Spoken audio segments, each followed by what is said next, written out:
Hello, everyone. Welcome to the Montana Farm Bureau Field Notes podcast. My name is Haley Droogsma. For those of you who don't know me, I'm the digital communications lead here at the Montana Farm Bureau Federation. Before we get into our exciting episode today, I'd like to remind you that if you have anything you want to learn about, a pertinent news story, or someone you'd want to see us bring on the podcast, whether that's yourself or someone you know, please shoot me an email at haleyd@mfbf.org. That's HALEYD@mfbf.org.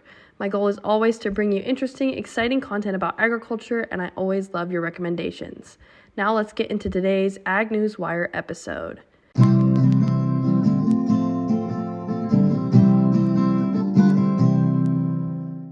Kicking things off with some Montana Farm Bureau news.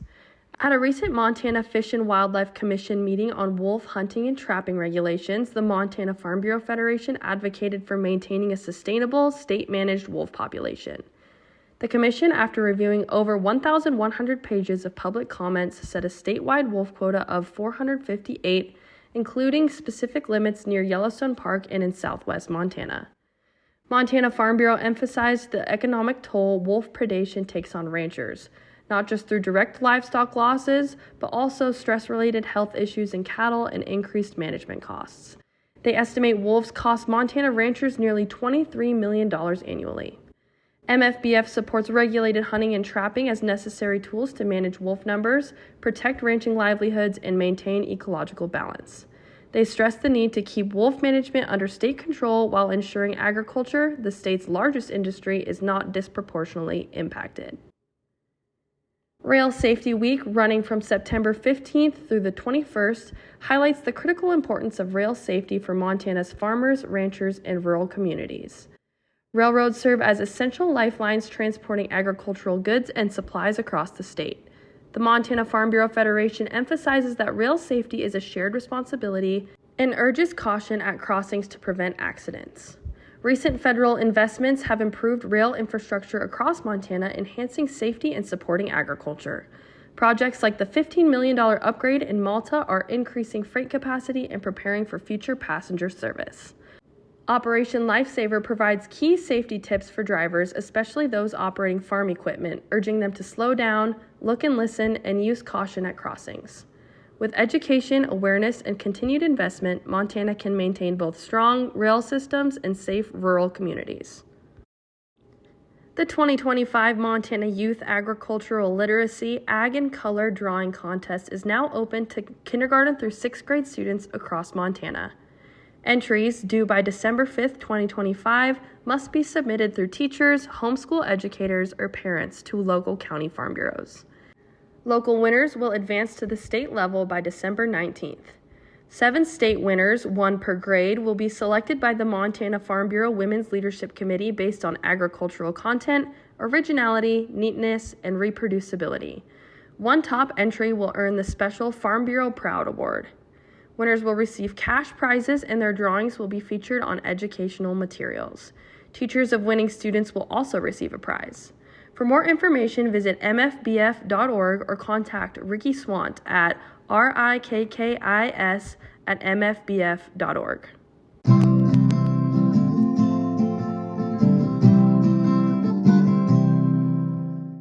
A proposal to establish a checkoff program for Montana canola growers has failed. The referendum, which called for a 10-cent per hundredweight assessment at the first point of sale beginning October 5th, 2025, was defeated by a vote of 47 no to 29 yes. Paper ballots were mailed to 209 eligible canola producers in late July with an August 15th deadline for returns. A total of 76 ballots were submitted, marking a 36% participation rate.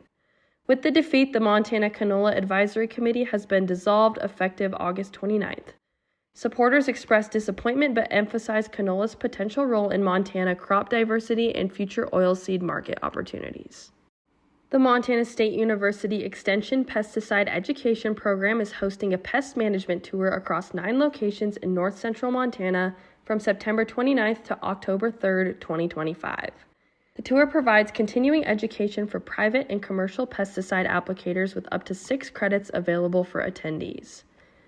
Some tour locations and dates consist of September 29th in Havre and Chinook, September 30th in Chester and Shelby, October 1st in Cutbank and Conrad, October 2nd in Choteau and Great Falls, and October 3rd in Fort Benton.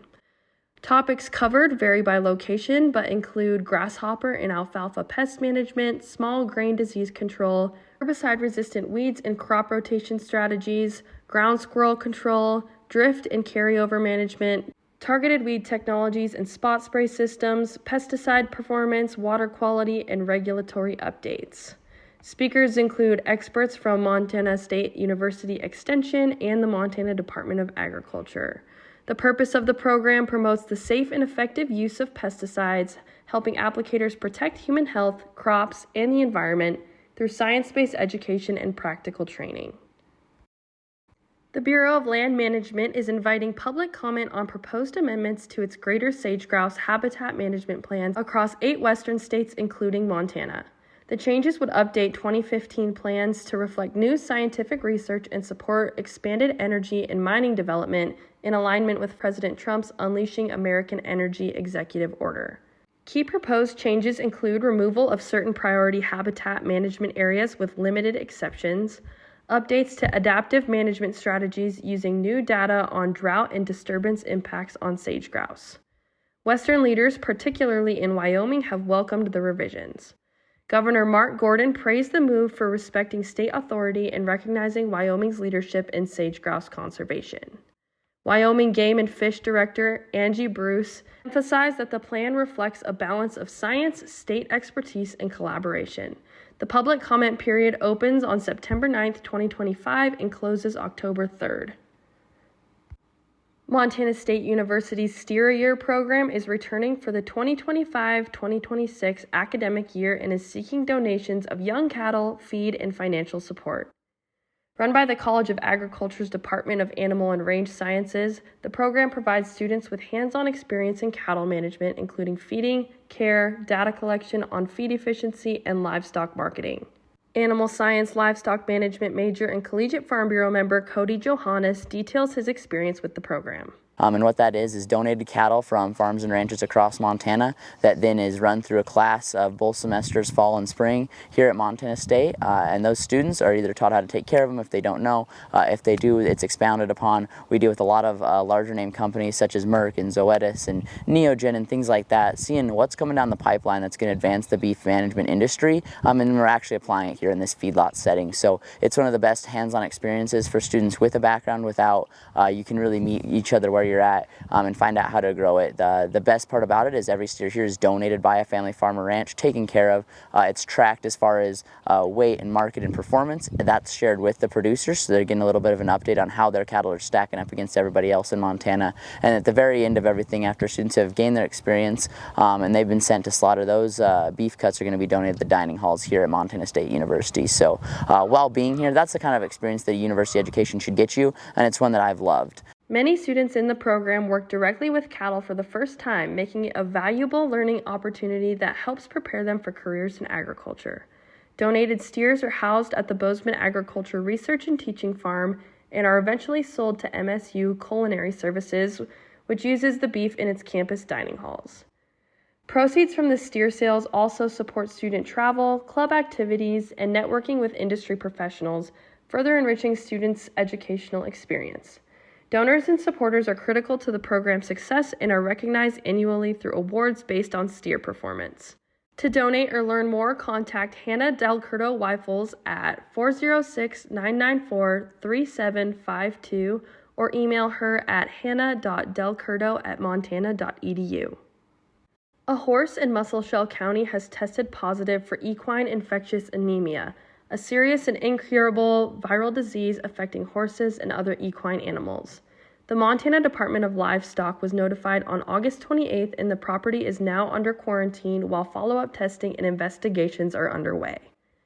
The affected horse was identified during a routine Coggins test required for interstate movement.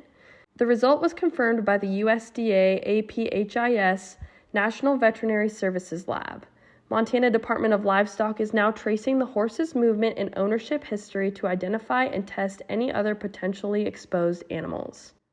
EIA is rare in Montana. The last case was in 2017, but over 100 cases occur annually in the United States, often in high-risk populations such as quarter horse racehorses, horses illegally imported from Mexico, and untested or poorly tested herds.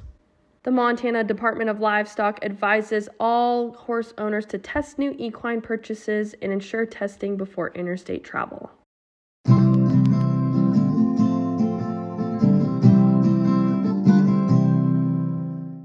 Now moving into our members in the news section, Montana Farm Bureau's very own Jodie Drange and Dana Jansen were recently hosted on the LaneCast Ag Podcast. Lane Nordlund visited Drange Apiary east of Billings with Jodie Drange and Dana Jansen.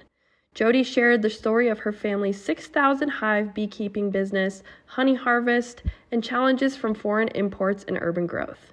Dana highlighted her family's century-old cattle ranch, the opportunities in today's cattle market, and her work directing Montana's agriculture safety program. Together, they discussed the Montana Farm Bureau ACE leadership program, the power of advocacy, and carrying on Montana's ranching and beekeeping legacies. Through ACE as well, are looking at investing in yourself, just as Farm Bureau and your families are looking at investing in you as well. Because it is an investment, being away from home, being away from your families. Why is it so important to continue to make an investment into yourself and at the same time your family businesses? I keep coming back time and time again to the quote.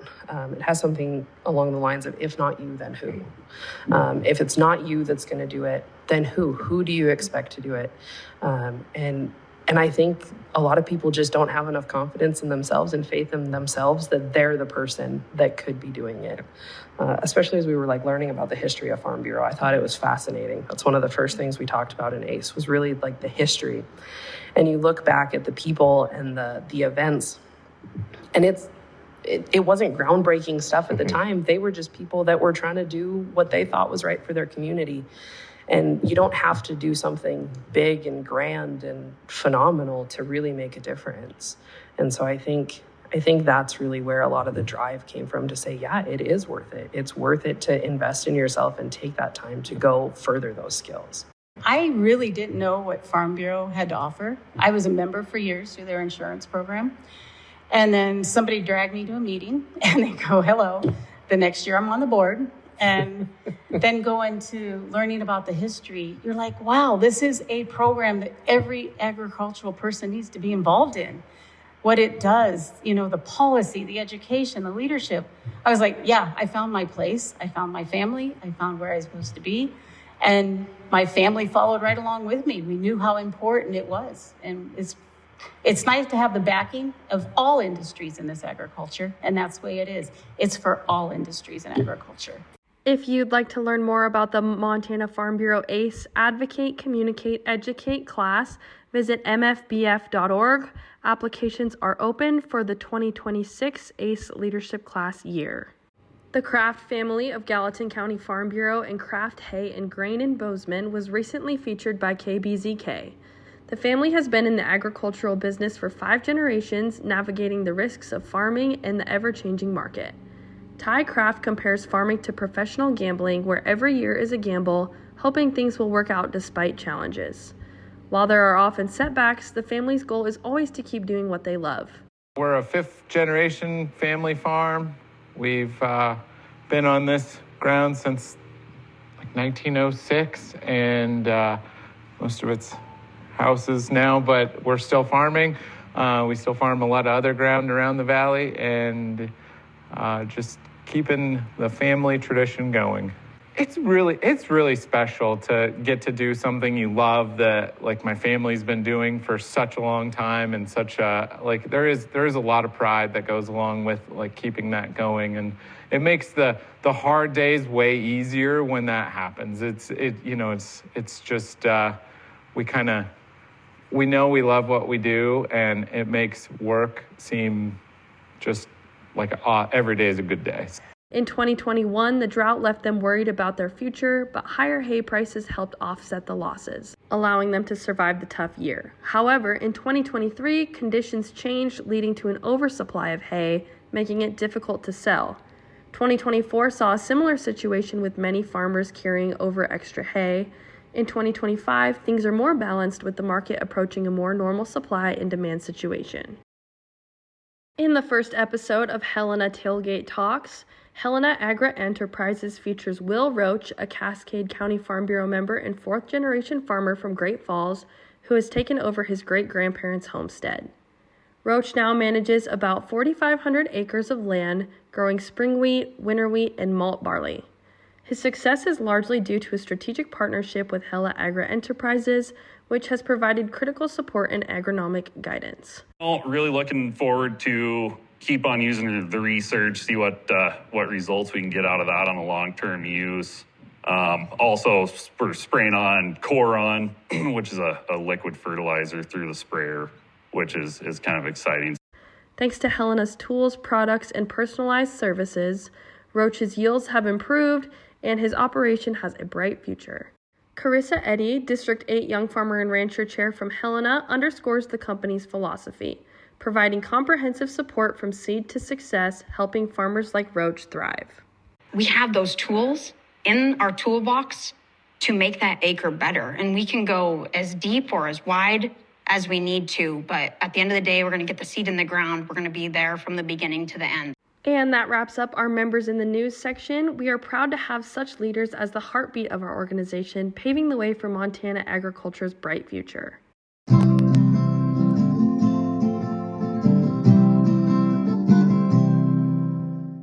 Now let's transition into some upcoming events. Get excited for Hoofing It for Hunger 2025.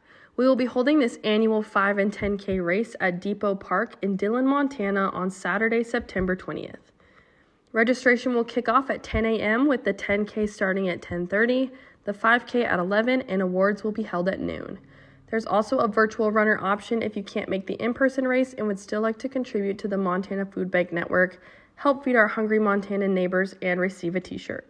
County annual meeting season is in full swing. This is your chance to make your voice heard on local issues at the grassroots level. What do you want to see changed in your local community for the betterment of agriculture? This is the place to bring it. Contact your local county leaders to find out when your annual meeting is today. District 6 Fall Fest is just around the corner. This wonderful event brings together Richland, Dawson-Webo, Macomb, and Prairie counties for a hosted bar, a mouth-watering meal catered by the Cadillac, an inspiring keynote from Andrea Fleming, known as That Fit Advocate online, and exciting door prizes including 2 tickets for 2 nights at the Wrangler National Finals Rodeo. The night will wrap up on a high note with live music and dancing to Mendenhall Crossing. You won't want to miss out on Fall Fest, which will take place on October 4th in Sidney, Montana. Stay tuned and like the District 6 Farm Bureau Fall Fest Facebook page for more details as they are released. Don't forget to also mark your calendars for the 106th Annual Montana Farm Bureau Convention and Trade Show, running from November 17th through the 20th, 2025 at the Hilton Garden Inn in Missoula. More information to come as we approach that date. And that wraps up another episode of the AgNewsWire edition of the Montana Farm Bureau Field Notes podcast. Keep an eye out for some exciting episodes that are coming to your ears very soon. Thanks all you lovely members of the Farm Bureau family for tuning in today. Catch you in the next one.